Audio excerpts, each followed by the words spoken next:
Hey everyone, it is LSID932 on YouTube. Thank you for joining me. Let us buckle up. We're here again. We are here again for Love is Blind, Minnesota this time. Please, before we get into it, please like, share, subscribe.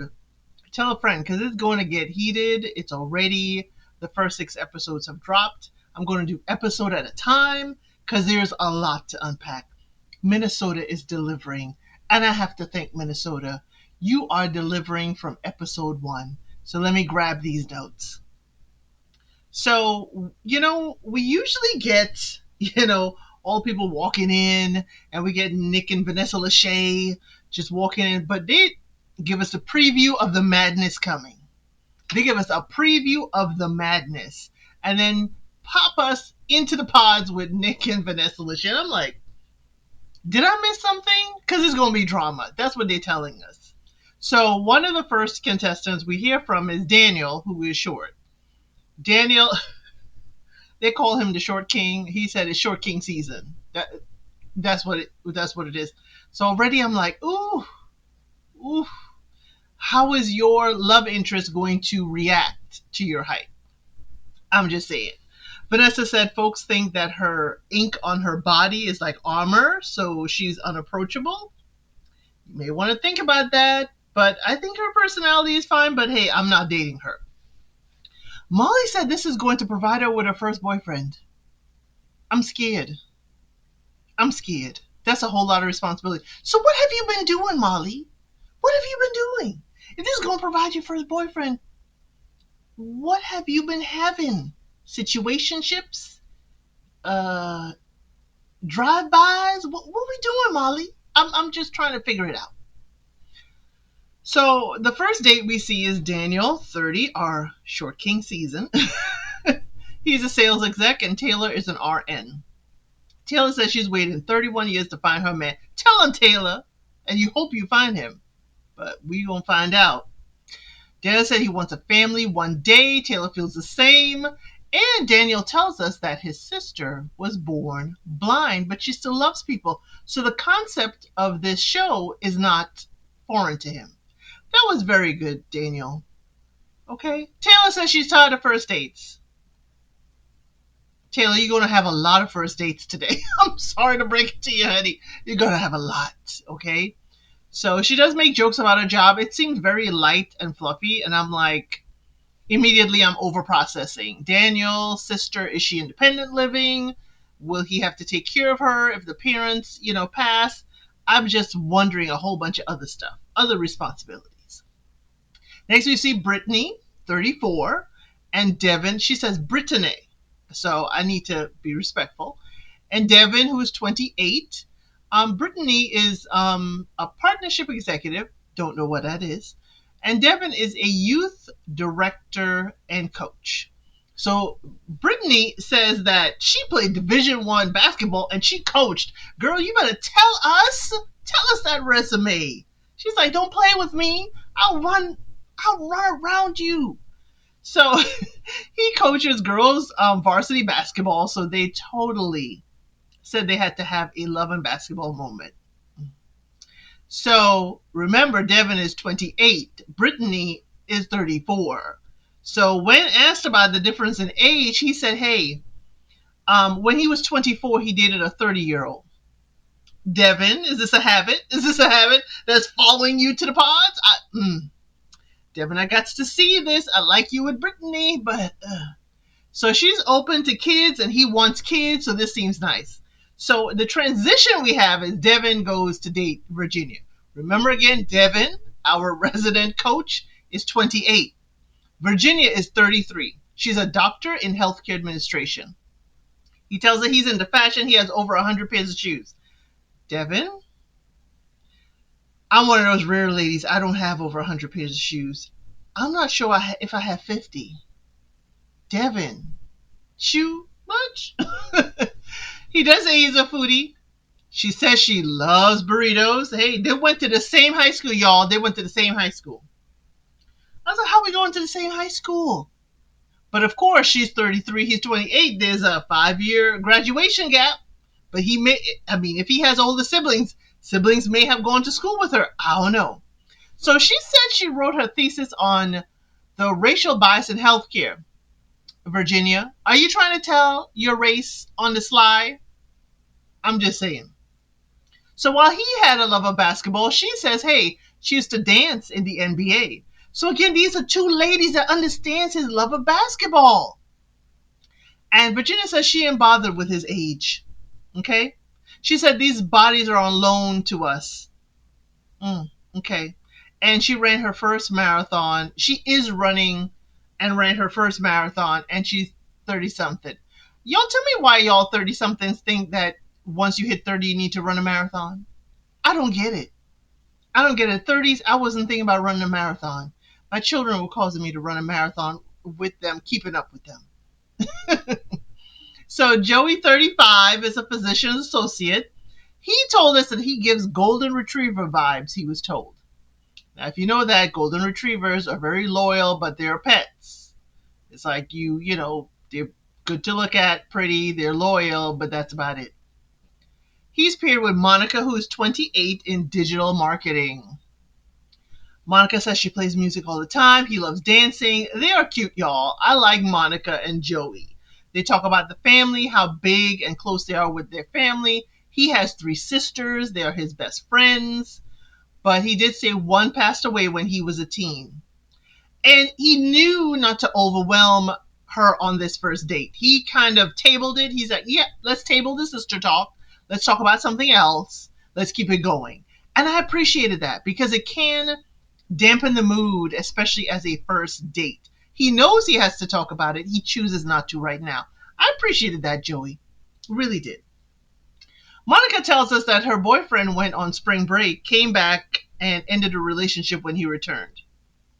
Nothing she has done has worked out. Monica, I'm kind of side-eyeing you. I'm side-eyeing you. So Monica transitions us to David, who is 32 in medical sales. David is asking every woman, why are you here? What's wrong with you? What's wrong with you, David? I didn't hear anybody flip it on him. I mean, like, come on. Can we just get it? I mean, flip it on him. He said he has been a jerk to women in a previous life. It seems like it's this life, David. He's constantly around women who has Botox. He does the cosmetic sales. And it has affected how he thinks about women and how they should look. Sounding superficial, David. Sounding like a Love is Blind issue, David. Sorry, David. David transitioned us to his date with Lauren, who is 30 and a teacher. She's a former teacher, actually, and she's in curriculum sales. So he tells her, oh, so since you're 30, you're no longer attractive. David is here for the shock value. He says, oh, I have OnlyFans. And she's like, what? He's like, just kidding. He is here for the shock value. David, why are you here? Why are you here? She said, she's here to finish her puzzle, find her right person. He said now is the right time. I think he was just fishing to see who would respond and who wouldn't. And since she responded like very gently, he's like, okay, yeah, I can talk to her. So he admits he's a shallow person and it has not worked. And she said she left teaching because of the low wage. He said he doesn't want to be a shallow person anymore. Love is Blind is not going to fix you, David. It's just going to amplify who you are. Love is Blind is not going to fix you. She says physical attraction grows. I was like, girl, grow what? Like a fungus? Yes, it can grow into more, but it has to be something there. It has to be a spark. Now, if you watch my Married at First Sight Australia, we talk about the spark. Is there a spark? Got to be something there. Her dad has a saying, okay, that I appreciated this. It says, the greatest thing a father can do is to love their mother. And she's had good examples, but she's never had that in her life. Okay, she's had great examples of love, but she's never had the love of her life. Understand why you are here for sure, Lauren. Then we see David transitions us to Molly, 29. She's an executive assistant. He calls her cocky because she says she can have any guy. Okay, Molly, with the self-esteem, Girl, you are not here to get a man to complete you. You are you, Molly. Love it. David said he's never had a girl that he introduced to his family. He admits he's Caucasian. They both went to Catholic school. His mom did pass away 6 years ago from stage 4 breast cancer, but she lived with it for 10 years, and he appreciated the 10 years they had with her. He said she instilled him having integrity because he didn't always have it. David, I think we've seen evidence of this. I'm not sure you have that integrity. I'm not sure, David. Because the way you came in guns a-blazing with these ladies, it's not screaming that to me. I'm sorry, David. I'm sorry. So he's trying to be intentional and shock value. So they both have videos apparently of their parents dancing at different weddings. And, they both do that. And I'm like, I don't get that, but that's not my parents. So he does admit that he likes her, and Molly admits that probably her personality keeps people away. Probably, Molly. We haven't seen it yet. So I'm looking for that rare from Molly to come out. And I'm like, when we go back to the lounges, I'm like, why are we comparing notes, ladies? Ladies, why are you telling names of the good dates you just had? Ladies, the men are talking, but they're not saying any names. I think we need to stick with that. Then we see Alex is 28. He's in real estate. He said he was nerdy as a kid. No one spoke to him. He was bullied absolutely terribly in school. He ate lunch in the bathroom even. I was like, my heart was bleeding for Alex. And I'm like, I hope this is just to tell us your backstory. And I hope you're not there mentally. Okay? So he had a glow up. Alex says he had a glow up. He's, okay, I'm going to have the pictures here. He's a nice looking young man, if that is your type. But he said now that women are giving him attention, it's not resonating for him because of how he was treated younger in school. I understand that, Alex, but sometimes we got to put that aside now that we're older. I mean, well, you're 28. You'll get there. So he dates Madison, 27 years old, an artist. I like Madison's voice now. Madison came with a sultry voice that just draws you in like a siren. So she says in college she worked 3 jobs. She traveled to the Middle East. He said he loves seeing different ways of life. And I'm like, do you like just seeing it, Alex? Or do you like experiencing it? Because for me, it's like you want to look, but you don't want to partake. Okay? He does want kids, and she wants people to feel safe around her. She does share her rough childhood. Y'all, Madison had a rough childhood. She said her parents never married. Her mom and dad met when they were in rehab and had her on accident. In the 8th grade, her stepdad passed away from an overdose. And she gets, to have a relationship with her mom now, but it's still distant. So she had to parent her mother, she said, and she's trying to break those generational curses. But she is close to her brother and her sister. And at first when she said it, I was like, ooh, are you the eldest? Where do you fall in the line of siblings, Madison? So Alex says it's a lot, what he has gone through has changed him. It is nowhere near her family issues. I'm like, are they trauma bonding? Are they bonding all over what they've gone through in life? So he does share about him being bullied in school. He talks about his ADHD, and he failed high school, and his whole family is in academia. And he got kicked out of the house and had to figure it out. Are you close to your family now, Alex? That's my question before I get into this. Alex failed high school. I'm sure he was trying. He has ADHD, probably undiagnosed at the time. His family are academics. That must be so much pressure for him. So much pressure. And for me, it's kind of like thinking of back in the day with the shows when you saw all the siblings were doing very well, and then there's this one sibling that didn't do well in school, how the family treated them. But to kick him out of the house, I'm wondering, Alex, if you weren't rambunctious in, not fitting in with your family, not fitting in at home. That younger Alex, oh, I have questions, Alex. That is a place to be in. Are you happy with yourself now? Who are you now? I mean, I'm interested in that family dynamic. If he gets to the end and he gets a fiance, I need to see that family. Because academics not fitting in, you're being bullied at school, you can't fit in. He can't settle to learn. He couldn't settle to learn. Where was his peace? That would be my question. Where was your peace as a kid, Alex? Whew. So, because of all of this that he's gone through, he said he makes sure that no one is excluded when they're around him. She says she was also bullied. She was called worse names.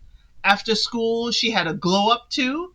And she's like, she wants to say, he wants to say, well, screw you to everybody, but he has learned to be kind. Are you kind, Alex, or are you hiding rage?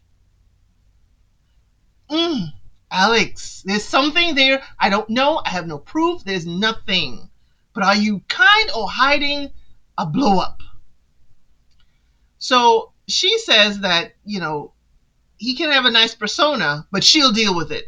So Madison is telling you, Alex, you be nice. I'ma handle it. Okay? I'ma handle what comes. I was like, girl, you cannot fight his battles for him. You cannot. You cannot. Will you respect him since the roles are reversed? He says he likes her, the feeling is mutual, and the song they play is Falling for You. I do like them, but I'm kind of iffy on them. Alex, is apparently the light in the men's lounge. He walks in and somebody's like, oh, there's Alex, there's that smile. So he is kind. They're showing us that he is the personality he presents there, but there's something, I have questions, Alex. I have questions. Next, we see Madison dating Mason. He's a cinematographer, and they were hoping to talk to each other again. So I'm guessing we did not see their first date. They both are creatives. Remember, Madison is an artist. And he said how he started was that he filmed his friend who was a skateboarder. He filmed him doing tricks, and then he got to make documentaries around the world. We learned with Madison, remember, she has those two siblings. Her brother is 10 years younger than her. She had another that was 4 years younger than her, and her sister is only 12. They're Packers fan. The brother passed away. She wore that shirt that has been passed down by the family. So, the thing is that he says she's tough and resilient. This shows that. And I'm like, she's had the weight on her shoulders all this time. She's looking to rest.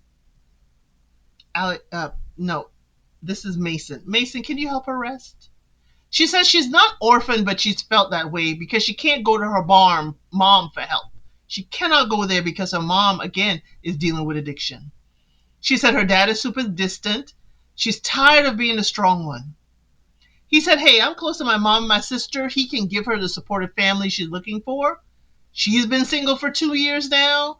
And the emotional and mental is important for both of them for physical attraction to be there. And she hopes that all his dates are bad. I was like, girl, you did say you're going to fight the battles for Alex, but you saying all of Mason's dates should be bad? Girl, just say you like him. So he says that being in the pause is like creating someone who doesn't exist. And I'm like, I hope he ain't lying. Mason, how is being in the pause creating someone who doesn't exist? You exist? The other person on the other side exists? Are you curating a personality? Question. I have questions. So we see Mason goes next and he dates Meg. Meg is a 30-year-old nurse. And remember, Mason is our 32-year-old cinematographer. So they wanted to, talk to each other again. And I'm like, is this his line? Is he just doing this again? He compliments her voice and she thinks she sounds like a boy. I'm like, Meg, I hope you're not, fighting for compliments. But Meg has this bubbly personality. She's just quirky. She talks about everything, about aliens and recovery sites. And she says she doesn't smoke, but she has sober high thoughts. I was like, girl, you high strung. What are sober high thoughts? And then she goes into it.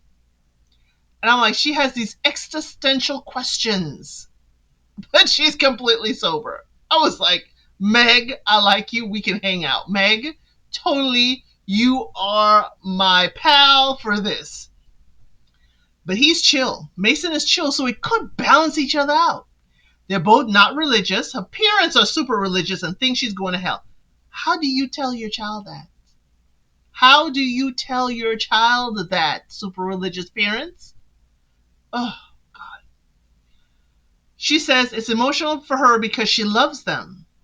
And I'm like, how much did he get to talk in this whole setup? Because Meg just she just rattled off a whole bunch of stuff, but we're gonna leave it there. We're going back to Molly and David. He said he's a baby for scary movies, and she sounds like his girlfriend in high school. I was like, ooh, we do have a couple where she thinks that he knew what she looked like. Is this it? So he says all the other girls sound the same, but you sound different. They talk about the importance of intimacy. She, says she asks questions because she wishes to do the best job possible. You go, Molly. See, Molly too is another girl I can hang with. Molly's like, I'm gonna ask you questions because I'm gonna put on the best performance. I say performance, but she didn't say that. She's like, she likes him to take the lead, and later on she can open up. And I'm like, yeah. Later on you're gonna wrestle it from him because you don't like what he did. But he's like, hey, he's trainable in the bedroom. He's willing to try stuff. He smiles, and she said, because she says yeah a lot. Yeah, yeah, yeah. Whew, these two, they are playing with fire. If Molly and David get together, they're going to be one-upping each other. And Molly, ooh, I see you, girl. You will have David twisted. I'm sorry. So the song they play is You Know You Drive Me Crazy. And y'all are. Y'all are. We see Dave and Lauren, and she tells him that her dad's name is Dave. And she also says, hey, you learn how to love by how your parents have showed you love. And he said his parents made sure he didn't make dumb decisions. Did they? Did they do that, or did they hinder your growth and exploration as a kid? That is my question. Did they? He has an older sister. She has an older brother and two younger siblings. The older brother will want to know, she said, about this whole experience. He said his sister is not thrilled. No one is good enough for him. No one is good enough for him. And I'm like, is his family again trying to shield him from dumb decisions, or are they hindering his growth? But he says he knows it's his life and his marriage. And she asks, how can I impress your sister? He says, yeah, it'll be forcing them to hang out more. Forcing him to hang out more with his family. Why don't you want to be around them, Dave? Are they, again, I keep thinking they're hindering your growth and exploration as a child, and even now. Because you are the youngest. And I don't know what bad decisions you've made before, so I may need to know more. It's like, why do they keep doing this? What reckless decisions have you made? So he said he reads, but he doesn't comprehend well. Okay. Then she says she can help him since she was a 6th grade reading coach. He ain't in the 6th grade, ma'am. He is not in the 6th grade, Lauren. Leave it alone. Please. I mean, oh my gosh, will you still see him as a romantic partner if you are his tutor? I don't know. The song is A Little Something to Believe In.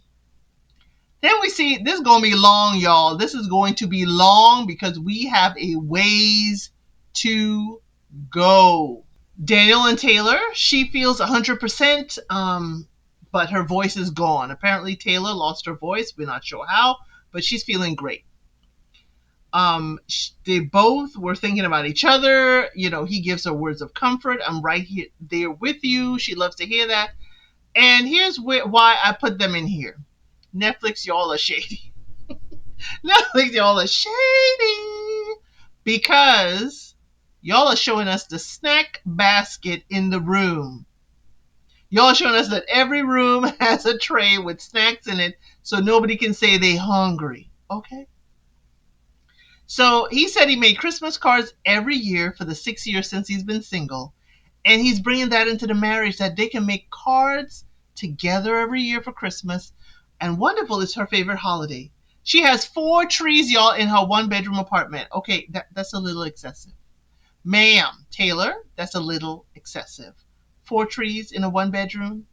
I hope it's 4 little trees. I hope it's minute trees because I'm thinking like 7 footers, 6 footers. That ain't gonna fit in the 1 bedroom apartment.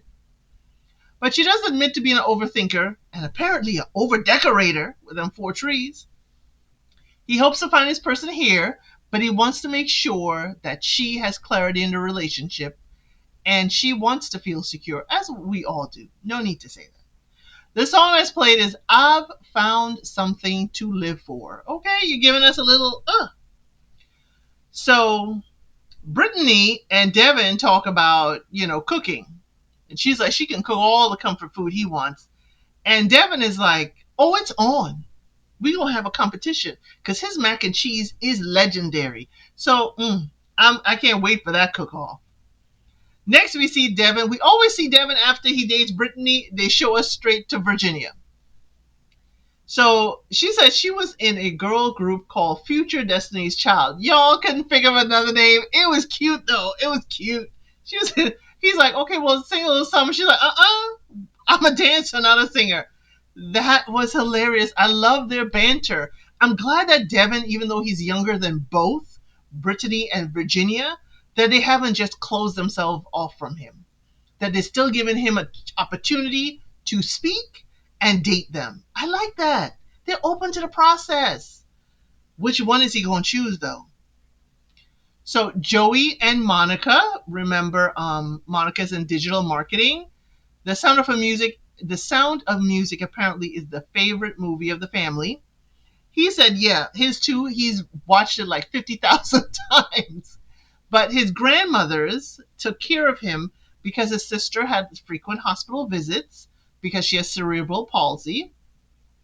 And, she reminds him, hey, you also lost a sibling. She gave condolences and he says thank you, but he moves on. Joey, this is the second time you've moved on. I'm hoping it's to kind of preserve the family's information or whatnot. But are you desensitized to it or are you doing that golden retriever thing? You don't want to dampen the mood. I'm wondering about you, Joey. Why is this a topic you don't delve into? And I'm hoping that y'all eventually get there, even if we don't see it. I mean, everything is not for us to see. This is an edited show. So he said he grew up with nothing but his sister, and he wore ridiculous clothes. He said he went from homeschool to public school, was made fun of because he looked like none of the kids. But he said football saved him, and he had offers for D1 schools, multiple. So that tells us Joey was playing that football. Once he got away from homeschool and got into school, he was playing that football. But he didn't take the offer for D1 schools. He stayed home. He went to college nearby. He didn't want to leave his sister because the parents divorced.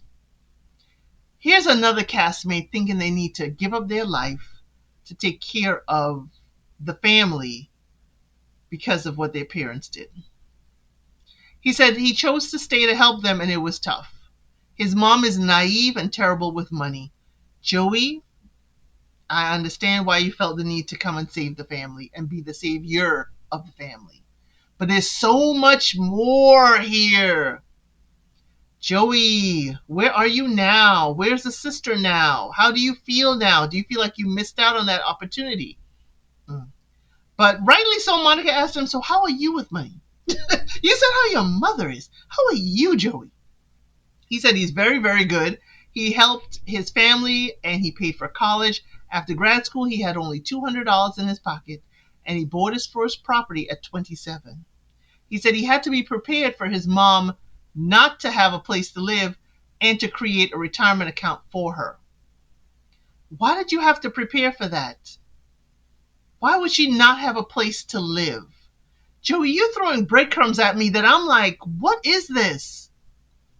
What is this? Why did you have to prepare for your mom not to have a place to live? The wording of it is strange. You could say you're preparing for when you have to take full responsibility of your mother, but not when she didn't have a place to stay. Hmm. So the song played after that was "I'll Be There for You." Okay, okay, Netflix. The musical rendition wasn't that great in the first episode, but there's a lot there. So eventually, the songs get better, y'all. The songs get better. So David and Lauren talk about non-negotiables. Lauren said if a partner doesn't fit in with her family, and she's glad that David knows lake life and the vibe. What is that, Minnesota? People from Minnesota, please. What is lake life? What is the vibe of lake life? I don't know it. Is it just boating, hanging out, chilling out, pier life kind of thing? What is it? So he did not think that she had a party girl in her.